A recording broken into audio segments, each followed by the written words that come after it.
আবহাওয়ার খবর জানতে চলে যাচ্ছি সহকর্মী ফারিয়া সাজনিনের কাছে। ফারিয়া, আজকের আবহাওয়া নিয়ে আপনার কাছে কি তথ্য আছে, আমাদের বিস্তারিত জানাবেন। আপনার প্রিয় কাপড়ের যত্নে এলো এনজাইম সমৃদ্ধ Arik silver wash detergent powder 500 গ্রাম মাত্র 70 টাকা। প্রিমার্ক।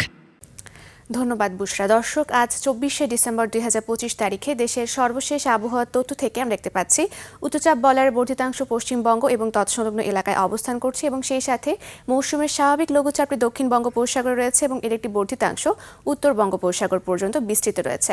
আজ সারা দেশের আকাশ আংশিক মেঘলা থাকবে এবং তাপমাত্রা শুষ্ক থাকতে পারে। সেই সাথে দিনের তাপমাত্রা প্রায় অপরিবর্তিত থাকলেও রাতের তাপমাত্রা প্রায় 1 থেকে 2 ডিগ্রি সেলসিয়াস পর্যন্ত কমে যেতে পারে। বর্তমানে বিশেষ কিছু অঞ্চলের তাপমাত্রা যদি আমরা দেখে থাকি তাহলে খুলনায় রয়েছে 18 ডিগ্রি সেলসিয়াস এবং রাজশাহীতে রয়েছে 16 ডিগ্রি সেলসিয়াস। গতকাল সর্বনিম্ন তাপমাত্রা রেকর্ড করা হয়েছে যশোরে, যা 12 ডিগ্রি সেলসিয়াস এবং সর্বোচ্চ তাপমাত্রা টেকনাফে, যা 31.2 ডিগ্রি সেলসিয়াস।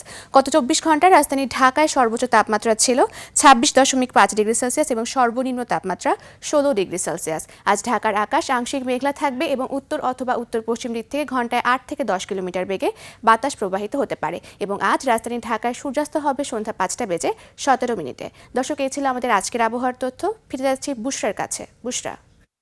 ফারিয়া, আপনাকে ধন্যবাদ।